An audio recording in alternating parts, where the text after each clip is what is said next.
السلام عليكم ورحمة الله وبركاته.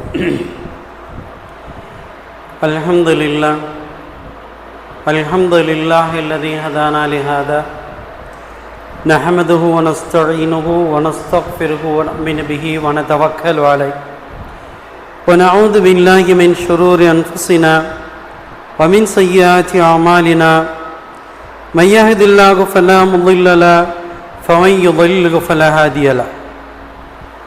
أشهد أن لا إله إلا الله وحده لا شريك له وأشهد أن سيدنا ونبينا مولانا محمد عبده ورسوله أما بعد.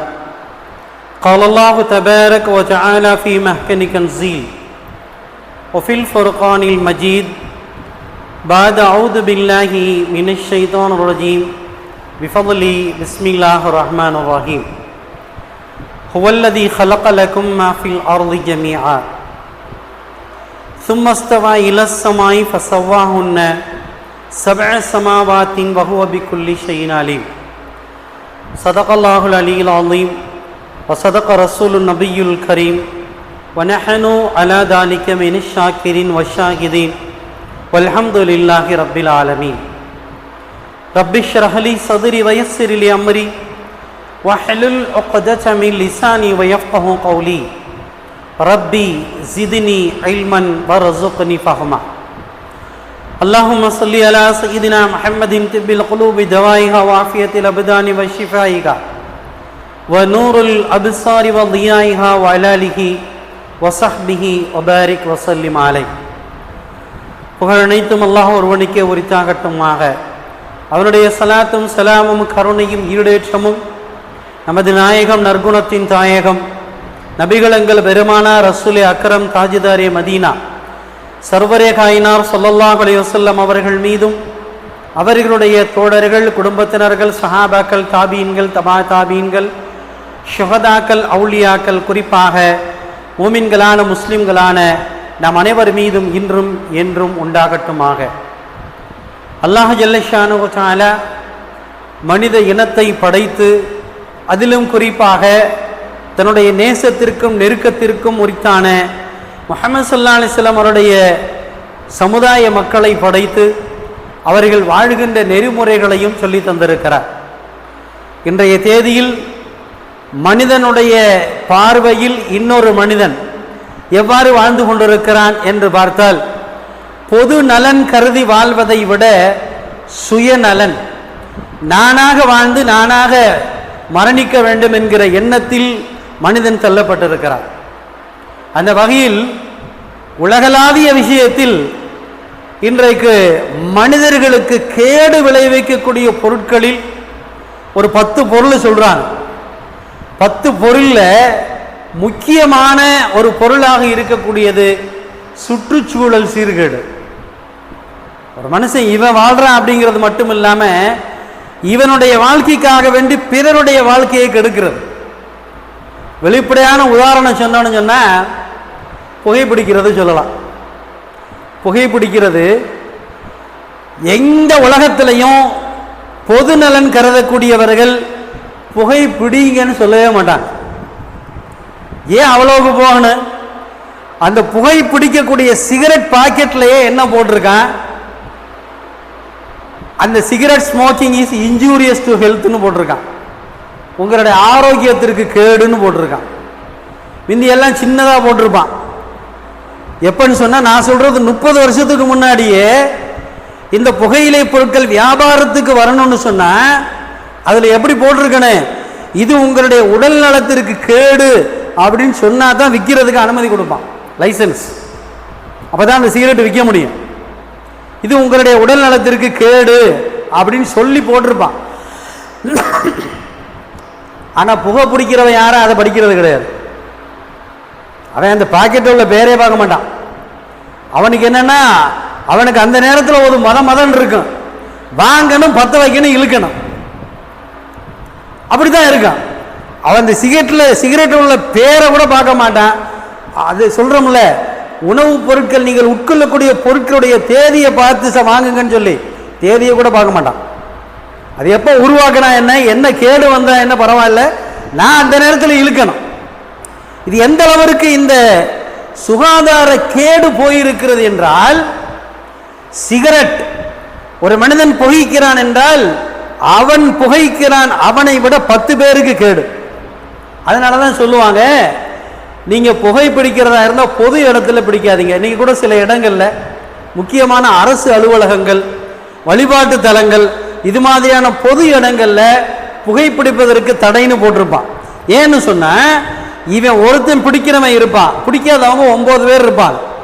இவன் பிடித்து விட்டு விடுகின்ற புகையினால் 9 பேர் பாதிக்கப்படுவான்.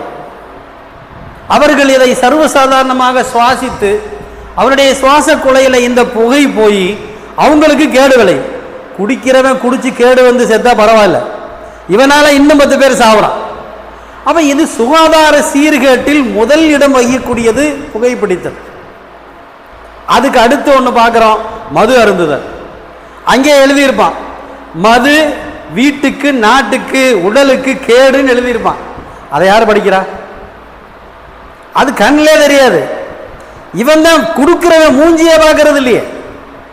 எது அந்த பாட்டில் வாங்குறானே, அவன் விற்கிறானே, அவன் முகத்தையே பார்க்கறது இல்லை.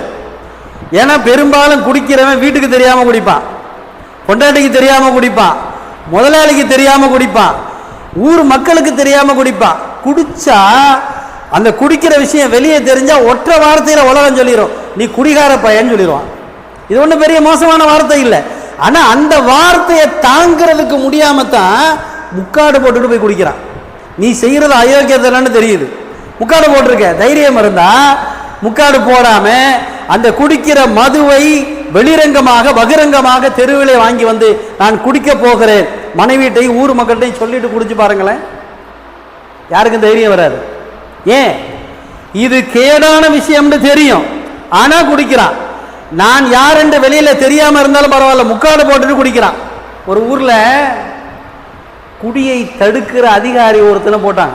இந்த ஊர்ல நிறைய குடிக்கிறதுக்கு, இந்த ஊர்ல குடிச்சுட்டு நிறைய அநியாயம் பண்றாங்க, அதனால யார் குடிக்கிறான்னு கண்டுபிடிக்கணும்னு சொல்லி அந்த குடியை தடுப்பதற்குன்னு சொல்லி ஒரு அதிகாரியை போட்டான். ஒரு ஊர்ல நடந்த கதை. அப்ப அந்த அதிகாரிக்கு தெரியாம நிறைய பேர் காடுகள்ல கரைகள்ல வயல்கள்ல கேணிக்குள்ள இறங்கி கேணியில் உள்ள மோட்டர் கேணியில படியில உட்கார்ந்தெல்லாம் குடிச்சுக்கிட்டு இருந்தான். ஒரு நாள் என்ன ஆச்சு, ஆனா குடிக்கிறவன் பூரா அந்த மது அருந்துற கடைக்கு போகும்போது முக்காடு போட்டு போவான், யாருன்னு தெரியாம இருக்கிறதுக்கு. ஆனா 2 குடிகாரனுக்கும் தெரியும், இவன் என் மாப்பிள்ளை, இவன் என் மச்சான். மச்சான் வாங்கிய 100, மாப்பிள்ளை வாங்கிய 250 குடிச்சுக்கிறான், 2 பேரும் பேசிக்கிறான். ஆனா நம்ம 2 பேரும் குடிக்கிறது வேற ஆளுக்கு தெரியாம பாத்துக்க மாப்பிள்ளை, அப்படிதான் குடிப்பாங்க. இந்த மாதிரி ஒரு நாள் ஒருத்தர் முக்காடு போட்டுக்கிட்டு உள்ள போய்கிட்டே இருக்கான்.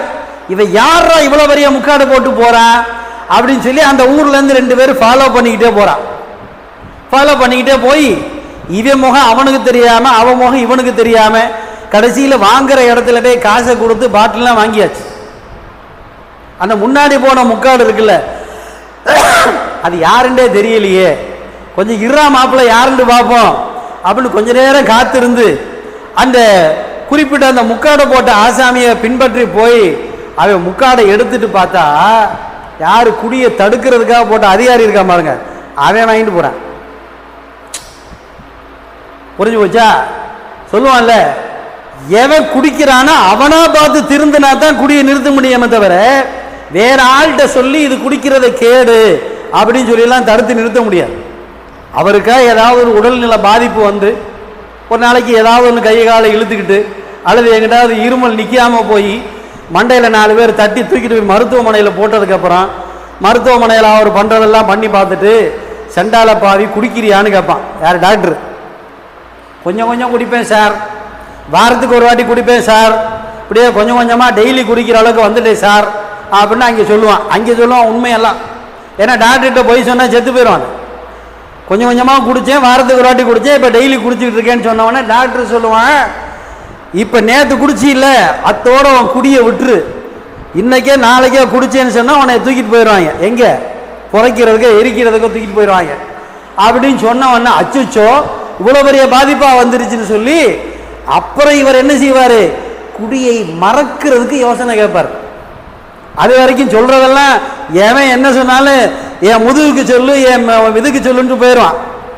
இவனுக்கு ஒரு உடல்நல பாதிப்பு வந்ததுக்கு அப்புறம் தான் என்ன செய்வான், இந்த குடியை மறக்கிறதுக்கு ஏதாவது யோசனை இருந்தா சொல்லுங்க, நான் புளி முட்டாய் சாப்பிடவா குச்சி முட்டாய் சாப்பிடவான்னு கேட்பான். ஹயர். அப்ப இந்த சுகாதார சீர்கேடை பற்றி இஸ்லாம் என்ன சொல்லுகிறது? நான் செய்கிற ஒரு காரியத்தினால் பிறர் பாதிக்கப்படக்கூடாது.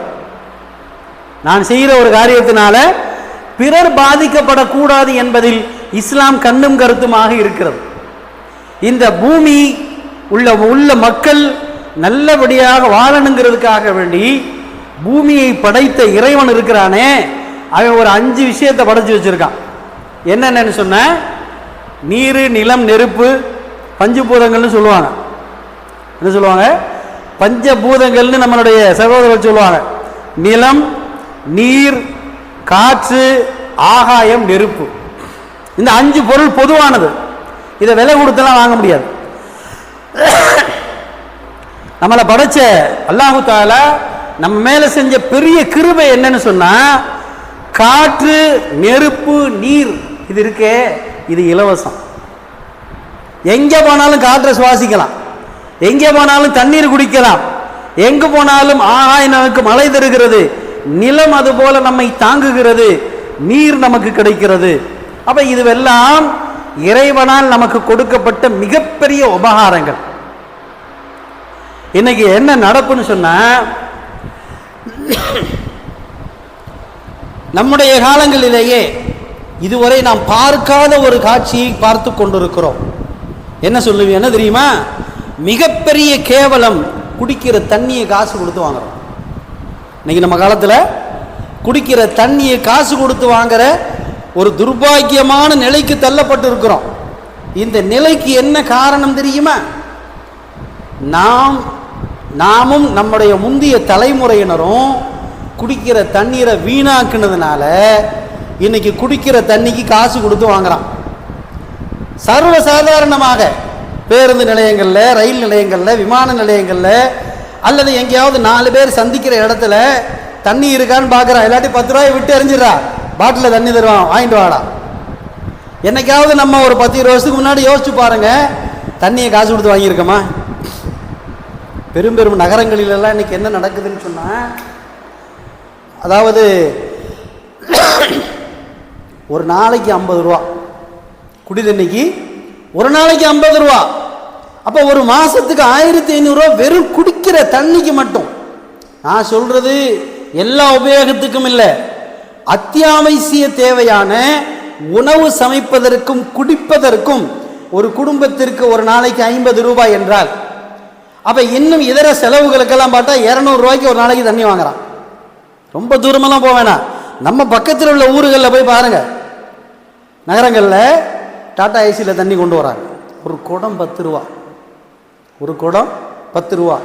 ஒரு குடும்பத்திற்கு சராசரி ஒரு நாளைக்கு தேவைக்கு ஒரு 10 குடம் தண்ணி தேவைப்பட்டால் 100 ரூபா ஒரு நாளைக்கு தண்ணிக்கு செலவழிக்கிறான், குடிக்கிற தண்ணி. அப்போ ஒரு மாதத்திற்கு 3000 ரூபாய் தண்ணீருக்கு மட்டும் செலவழிக்கக்கூடிய இந்த நிலை வந்ததற்கு காரணம் என்ன?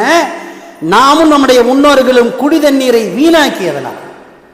அல்லாஹ் குர்ஆன்ல சொல்லுவான், ஒரு மனுஷன் பெருமானார் ஸல்லல்லாஹு அலைஹி வஸல்லம் அவர்கள் காலத்தில் நபி அவர்களும் அவங்களுடைய மனைவி ஆயிஷாவும் 2 பேரும் குளிப்பதற்கு 2 பேர் குளிக்கிறதுக்கு தேவையான தண்ணி எவ்வளவு தெரியுமா? நம்முடைய படி பக்கா படி இருக்கு இல்லையா, அந்த பக்கா படி மரக்கா படியில 3 படி, 3 படி தண்ணியில ரசூல்லா அவங்களும் அவங்க மனைவியும் குளிச்சிருவாங்க.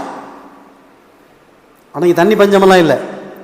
ஆனால் அவர்கள் சொன்னது, ஓடுகின்ற ஓடை உனக்கு சொந்தமாக இருந்தாலும் தண்ணீரை வீண் விரயம் செய்வதற்கு உனக்கு அனுமதி இல்லை. ரசூல்லா சொன்னது, நீ ஓடையில உட்கார்ந்து குளிச்சால என்ன செய்யக்கூடாது? தண்ணீரை வீண் விரயம் செய்யக்கூடாது. நம்ம பள்ளியில் ஹவுஸ் இல்லை, சில ஊர்களில் போய் பாருங்க, ஹவுஸில் உட்காந்து ஒய் செய்கிறேன்னு சொல்லி 10 பேர் குளிக்கிற தண்ணியை ஒரு ஆள் ஒய் செய்வான். எப்படிங்க? 10 பேர் குளிக்கிற தண்ணியில் ஒரு ஆள் ஒழு செய்வான். அப்படியே தண்ணி ஆறா ஓடிக்கிட்டு இருக்கும். எவன் விட்டு தண்ணியை எவன் செலவழிக்கிறது?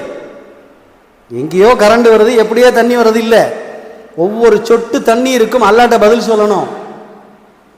அப்ப இது மாதிரி வீண் விரயமாக செலவழிக்கப்பட்டதினால் இன்றைக்கு நாம் தள்ளப்பட்டிருக்கிறோம். தண்ணீருக்கு காசு கொடுத்து வாங்குகிறோம். இது எங்க போய் முடியும் தெரியுமா? சுற்றுச்சூழல் ஆர்வலர்கள் ஒரு கவலையை சொல்றாங்க. இது போய் போய் எங்க போயிருன்னு சொன்னா, நம்முடைய பிள்ளைகளோ அல்லது பிள்ளைகளை பெற்ற பேர பிள்ளைகளோ எந்த அளவுக்கு வந்துடுவாங்கன்னு சொன்னா, ஒரு வீட்டுக்கு ஒரு மாசத்துக்கு ஒரு நாளைக்கு காத்து எவ்வளவு தேவை சுவாசிக்கிறது, ஆக்சிஜன் இன்னைக்கு வாங்குறாங்க. டெல்லியில் மாசு கட்டுப்பாடு வந்துருச்சு. வாகன புகை மற்றும் வெளியில் உண்டான சுற்றுச்சூழல் கெட்டு போனதுனால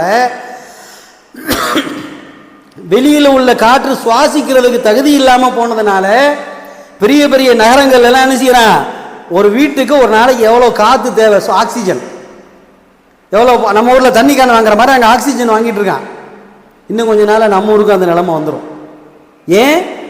நாம் சுகாதாரத்தை சுற்றுச்சூழலை கெடுக்க ஆரம்பித்து விட்டோம். சுகாதாரத்தை கெடுக்க ஆரம்பிச்சிட்டோம். நீங்கள் கேட்கலாம், நம்ம பாட்டுக்கு தானே போயிட்டு வந்துட்டு இருக்கோம், சுகாதாரம் எங்கே கெட்டு போகுதுன்னு கேட்கலாம். நம்முடைய ஊரில் ஜனத்தொகையில் இருக்கிறதுல கிட்டத்தட்ட ஒரு 2000-3000 வாகனம் இருக்குன்னு வச்சுக்கிறோம். இருசக்கர வாகனம் 2000-3000 வாகனங்கள் ஒரு நாளைக்கு எத்தனை முறை போகிறது, எத்தனை முறை வருகிறது? பெட்ரோலை உள்ள போட்டு புகையை வெளியே தள்ளுது. இந்த புகை இருக்கிறதே நச்சு கருமி. இது நம்மளுடைய ஊர்ல, பெரிய ஊர்களில் லட்சக்கணக்கான கோடிக்கணக்கான வாகனங்கள் அந்த புகையை வெளியே உமிழுகிறது. அப்ப இது பூரா என்ன ஆயிரும், மனுஷன் சுவாசிக்க தகுதி இழந்த சுற்றுச்சூழல் உருவாகிறது. இன்னைக்கு உலகத்தில் மிகப்பெரிய பொதுநல ஆர்வலர்கள் கவலைப்படுறதே என்னன்னு சொன்னா, பெரும் பெரும் நாடுகளில் பெரும் பெரும் நகரங்களில் மனிதன் வாழ்வதற்கே தகுதியற்று போய் சுற்றுச்சூழல் கெட்டு போகிறது. ஒரு பெரிய பிரதான சாலை, ஒரு கிராண்ட் ரோடு, ஜிஎஸ்டி ரோடுன்னு வச்சுக்கிறோம்.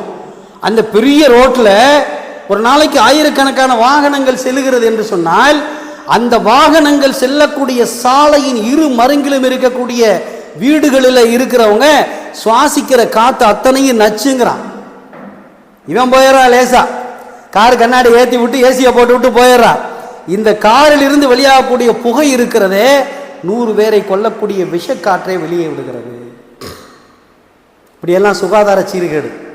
இன்னொரு முக்கியமாக இந்த வாரம் பேசக்கூடிய இந்த முக்கியமான விஷயம் ஏன் இன்னைக்கு பேசுறோம் தெரியுமா?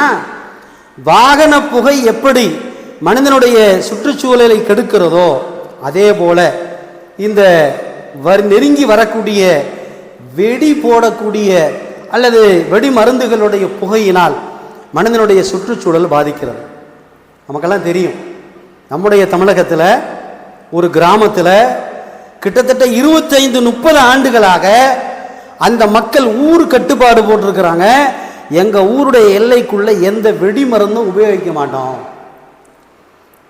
அதுக்கு அவங்க என்ன காரணம் சொல்றாங்க தெரியுமா?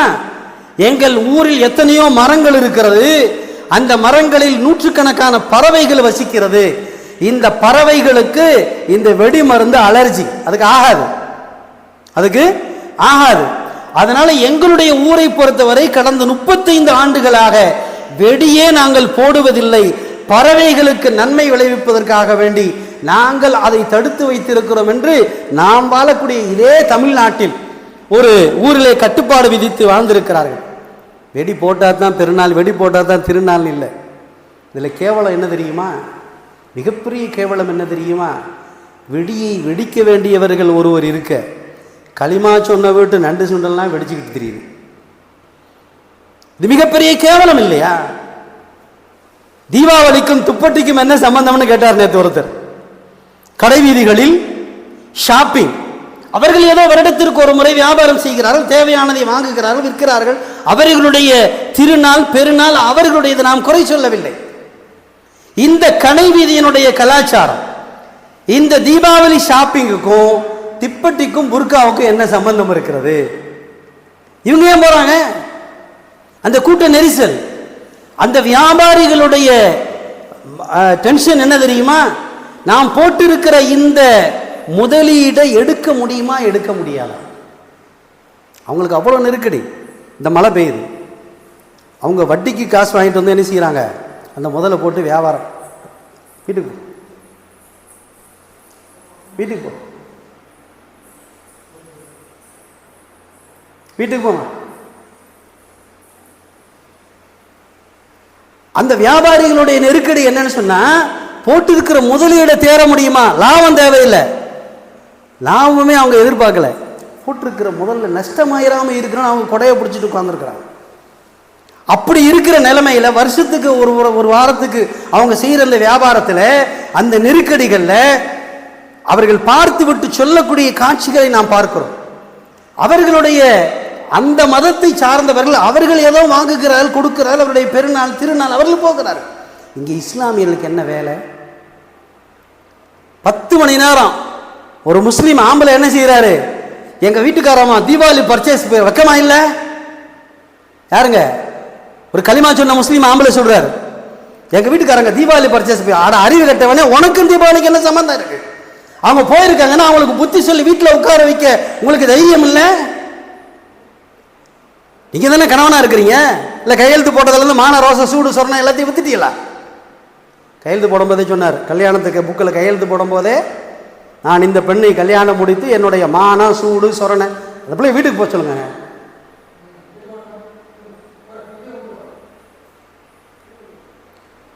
கல்யாண புக்கில் கையெழுத்து போடும்போது என்ன ஆயிருது? என்னுடைய மானம் சூடு சொன்னையில வித்துறேன், தீபாவளிக்கு போமா பர்ச்சேஸ் பண்ணிட்டு வாங்கன்னு சொல்லிட்டு களிமா சொன்ன ராவுத்தர் என்ன செய்யறாரு? கடை வீதியில் அங்கே உட்காந்துருக்கார். 10 மணி நேரமா அந்த அம்மா போய் பர்ச்சேஸ் பண்ணிக்கிட்டு இருக்கு. வெட்க கடை இல்லையா? இன்னும் சொல்ல போனா, நான் சொல்றேன் குறிச்சு வச்சுக்கோங்க, பெருநாளைக்கு முஸ்லீம் பொம்பளைய ஷாப்பிங் போகக்கூடாது. போலாமா? போலாமா? பெருநாளைக்கே போகக்கூடாதுங்க. நீங்களாம் போகணும், ஆம்பளையெல்லாம் போகணும். அப்படி இருக்கும்போது மாற்று மதத்தினுடைய திருநாளுக்கு நீங்கள் அவர்களை கொண்டு போய் விட்டு காவலாளி மாதிரி வெக்கம் இல்லாம போய் உட்கார்ந்து இருக்கிறீங்களே, அப்ப உங்களுடைய என்ன குடும்பத்தினுடைய அதிகாரம் இருக்கிறது? அவரை திருத்த வேண்டியது நீங்கள் அல்லவா? அவர் அப்படிதாங்க சொல்லுவாரு, வாங்க என்னை கொண்டு வந்து கடவுதில் விடுங்க அப்படின்னு சொன்னா உங்களுக்கு அந்த இஸ்லாமிய உணர்வு இல்லையே. பத்திரிகை பக்கம் பக்கமா எழுதுறான். என்ன கேட்கிறான் தெரியுமா? அந்த திருநாள் அவர்களுக்கா முஸ்லீம்களுக்கா? ஒரு கடையில் 200 பேர் ஒரு துணிக்கடையில் வியாபாரம் பார்த்துக்கிட்டு இருக்காங்கன்னு சொன்னா, அதுல கிட்டத்தட்ட 40 பேர் யாரு நிக்கிறா? அந்த நெருக்கடியில முட்டி தள்ளிக்கிட்டு புர்கா போட்டுக்கு நிக்கிறான். கேவலமா இல்லையா? நாம யாரையுமே குறை சொல்ல, அவர்களுடைய மத சம்பிரதாயம், அவர்கள் எது வேணா செஞ்சுட்டு போயிட்டோம். உங்களுக்கு என்னங்க இங்க வேலை? யோசிக்கணுமா இல்லையா? வர வேண்டிய இடம் இங்க, வர வேண்டிய இடம் இங்க. இங்கே வாரத்துக்கு ஒரு வாட்டி அட்டண்டன்ஸ். இங்கே அட்டண்டன்ஸ் எப்போங்க? வாரத்துக்கு ஒரு வாட்டி. வெள்ளிக்கிழமை வந்து அடுத்த வெள்ளிக்கிழமை வரைக்கும் மையத்து. ஃபோன் பண்ணா கூட இருக்கிறது இல்லை, எதுவுமே இல்லை, எந்த உணர்வுமே இல்லை. கேட்டா நான் அங்கே, நான் இங்கே. மலக்கவர் வந்து ஜிப்ரீல் வந்துருவாரு, இஸ்ரேல் வந்து குத்தி தூக்கிட்டு போயிடுவாரு. அப்போ நான் அங்கே இருக்கேன் இங்கே இருக்கேன்னு சொல்ல முடியாது, எந்த காரணமும் சொல்ல முடியாது. நான் பல தடவை சொன்னது தான், நீங்கள் மேய்ச்சாலும் மேய்க்காட்டியும் ஆடு மாடு தண்ணி குடிச்சிரும், புல்லு தின்றும். கொடுக்குறதா அவன், நீங்கள் ஒன்றும் நட்டு வைக்கல, உங்களை நம்பி அது பிறக்கலை. என்ன காரணம் சொல்கிறீங்க? என்ன காரணம் சொல்கிறீங்க? வர வேண்டிய இடம் இங்கே இருக்க, என்னென்ன காரணம் சொல்லிக்கிட்டு இருக்கிறீங்க? எனக்கு ஒன்றுமே இல்லை. கேள்வி கேட்குறவன் அவன் என்கிட்ட என்ன வேணால் சொல்லி சமாளிக்கலாம். அவன் கேட்கும் போது ஒன்றுமே சொல்ல முடியாது, பதிலே சொல்ல முடியாது, வாய் அடைத்து போகும். நல்லா குரான்ல சொல்கிறான். நான் கேட்கும்போது நீங்கள் பதில் சொல்கிறதுக்கு முயற்சி பண்ணுவீங்க. ஃபிரௌன் எப்படி தண்ணியில் மூழ்கிட்டு இருக்கும்போது களிமா சொல்கிறதுக்கு வாய் எடுத்தான். அல்லாஹ் சொன்னால், இத்தனை வருஷம் எல்லாம் பண்ணுறதெல்லாம் பண்ணிவிட்டு இப்போ களிமா சொல்ல போறியா? வாயில் மண்ணலி அடிந்தான். ஃபிரௌன் பண்ணுறதெல்லாம் பண்ணிவிட்டு சாவ போகிறோன்னு சொல்லி களிமா சொல்கிறதுக்கு வாய் எடுத்தானான். அல்லாஹ் சொன்னான், ஜிப்ரீல போய் அவன் வாயில் மண்ணலி அடிங்க, பண்ணுற அநியாயமெல்லாம் பண்ணிவிட்டு இப்போ களிமா சொல்ல போகிறான் அப்படிம்பானா. யோசிச்சுக்கோங்க, எந்த விஷயத்தை செய்ய வேண்டும், எதை செய்யக்கூடாது, எதை செய்யவில்லை என்றால் தண்டனை இருக்கிறது என்பதை யோசித்துக் கொள்ள வேண்டும். அப்ப அல்ஹம்துலில்லாஹ், நாம செய்யக்கூடிய காரியம் எதுவுமே என்ன செய்யக்கூடாது? பிறருக்கு தீமை தரக்கூடியதாக இருக்கக்கூடாது. அதான் சுற்றுச்சூழல் சீர்கேடு. அதான் இன்னைக்கு தலைப்பு. நான் என்னுடைய விஷயத்துக்கு நான் சிகரெட் குடிக்கிறேன்னு சொன்னா, என்னால் 2 பேருக்கு நோய் வருதுன்னு சொன்னா, அந்த 2 பேருக்கு நோயை உருவாக்கியதுடைய குற்றம், நான் நரகத்துக்கு போயிடுவேன். சாதாரண அதை நினச்சிக்கிட்டு இருக்கோம். நான் தானே ஏண்ட காசு இருக்கு, நான் சிகரெட் குடிக்கிறேன், இருந்தா சிகரெட்டு இல்லாட்டி பீடி. அதுலேயும் சில கேஸ் இருக்குது. இருந்தாக்க சிகரெட்டு, இன்னும் கொஞ்சம் காசு இருந்தால் நெட்டு சிகரெட்டு, வெளிநாட்டு 555, அதுவும் இல்லாட்டி பக்கத்து போனால் பீடி இலையை வாங்கி இழுக்கிறது. அவருக்கு இழுக்கிறவர்கிட்ட கேட்டால் சொல்லுவார், என் காசு நான் இழுக்கிறேன். மௌத்துக்கு பின்னாடி நீ குடித்த புகையினால் 2 பேருக்கு வியாதி உருவானது, நீ நரவாதியா போயிட்ட நல்லா சொல்லுவான். யாருடைய சீர்கேட்டையும் கெடுப்பதற்கு நமக்கு உரிமையும் இல்லை, அதிகாரம் இல்லை.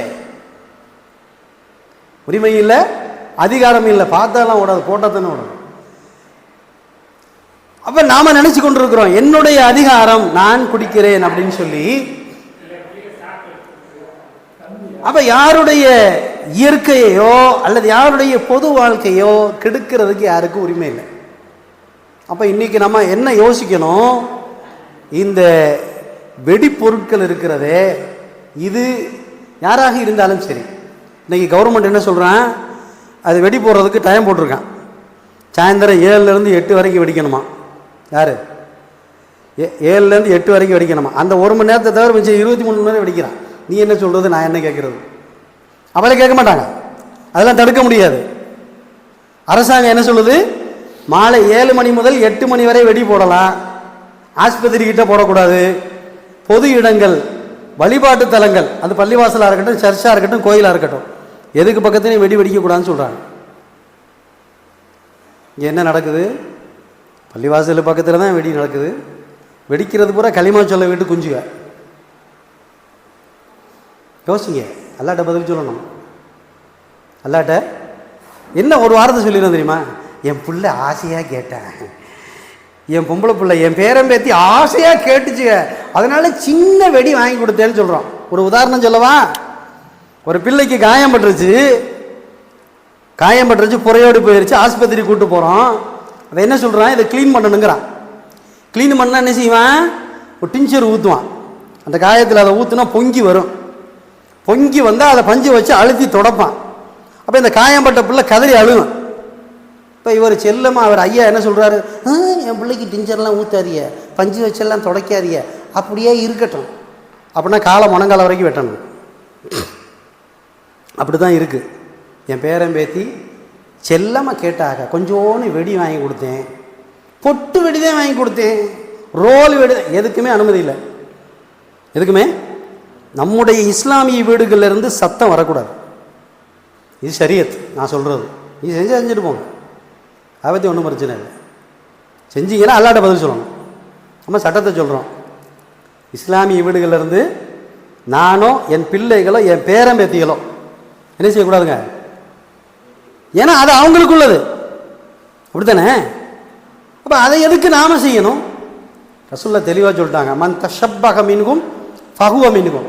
யார் யாருக்கு ஒப்பாக செய்கிறார்களோ அவங்க அவங்களோட தான் நாளைக்கு மறுமையில் எழுப்பப்படுவாங்கன்னாங்க. பேர் அப்துல் காதர், வீட்டில் கேக் வெட்டுறாரு, ஹாப்பி பர்த் டே டு யூங்கிறாரு. பேர் என்னங்க, அப்துல் காதர். வீட்டில் மெழுகுவத்தி ஊற்றி ஒரு மனைவி பேரன் பேத்தி கிளடு கட்ட எல்லாம் உட்கார வச்சு ஹாப்பி பர்த் டே டு யூங்கிறான். எல்லாம் தூக்கிட்டு போயிடுவான். எங்கே நீ பிறந்தது அப்துல் காதர் தானே பிறந்திருக்க, நீ ஏன்டா அவன் வேலையை பார்க்குறேன்னு கேட்பான். அப்போ என்ன அர்த்தம், நான் இஸ்லாமியனாக பிறந்ததற்கு என்ன அர்த்தம் இருக்கிறது? நமக்குன்னு ஒரு வரமுறை இருக்கா இல்லையா? சொல்லுவாங்க, நான் அடிக்கடி சொல்லியிருக்கேன், இஸ்லாமிய வாழ்க்கை அப்படிங்கிறது தண்டவாள வாழ்க்கை மாதிரி. மற்ற வாழ்க்கையெல்லாம் ரோட்டு வாழ்க்கை மாதிரி. ரோடு சரியில்லைன்னா அடுத்து சந்தையில் இறங்கி போயிடலாம். நமக்கு அப்படி இல்லை. இது சரியானால் போகணும், இல்லாட்டி நின்றணும். இதுதான் இஸ்லாமிய வாழ்க்கை. நான் சார்ந்திருக்கிற அந்த இஸ்லாம் இருக்கிறத இப்படித்தான் வாழ சொல்லுகிறது. இன்ஷா அல்லாஹ் செய்வோமா? வாரம் நம்மன்னு சொல்லிட்டு தான் இருக்கிறோம். நீங்கள் சொல்லுங்க அஜரத்து, 1/2 மணி நேரம் நீங்கள் சொல்லுவீங்க, அப்புறம் முடிஞ்சு வேறு சூப்பர் பயான் அப்படின்னு சொல்லுவாங்க. என்ன சொன்னார் அது அவருக்கு தான் தெரியும். அதை நடைமுறைப்படுத்துறது இல்லை, அதை செயல்பாட்டு கொண்டு வரதில்லை. செயல்பாட்டு கொண்டு வந்திருந்தால் என்ன நடக்கும்? 1 மணிக்கு ஆரம்பித்தது 1:35, 5 வரை தானே இருக்கும். அப்படி தான் நடக்கும். இது நடந்திருக்கும். செயல்பாட்டு கொண்டு வந்திருந்தா 1 மணிக்கு ஆரம்பித்து இப்போ என்ன மணி 1/2 மணி நேரம் ஆயிடுச்சு. என்ன செஞ்சுருப்போம்? மைக்கில் சத்தம் கேட்கட்டும், நல்லா கேட்கட்டும். 10 நிமிஷம் கழித்து ஒரு சட்டையை மாட்டி ஒரு பட்டன் போடுவோம், 20 நிமிஷம் கழித்து 2 பட்டன் போடுவோம். அப்படி தானே வந்துக்கிட்டு இருக்கோம். எனக்கு ஒன்றும் இல்லை, நம்மளுடைய கடமை முடிஞ்சு போச்சு. நான் பயானம் பண்ணாலும் பண்ணாட்டி மாதம் முடிஞ்சிடும், வந்துடும், நான் பாட்டுக்கு போயிடுவேன். திருந்த வேண்டியது நீங்கள் தான், திருந்த வேண்டியது நீங்கள் தான். திருந்தலைன்னா எனக்கு ஒன்றும் நஷ்டம் இல்லை, திருந்தலைன்னா எனக்கு ஒன்றும் நஷ்டம் இல்லை. கேட்ட விஷயங்களை வாழ்க்கையில் கொண்டு வருவதற்கு அல்லாஹ் தஆலா தௌஃபீக் செய்வானாக. அஸ்ஸலாமு அலைக்கும் வரஹ்மத்துல்லாஹி வபரகாத்துஹு.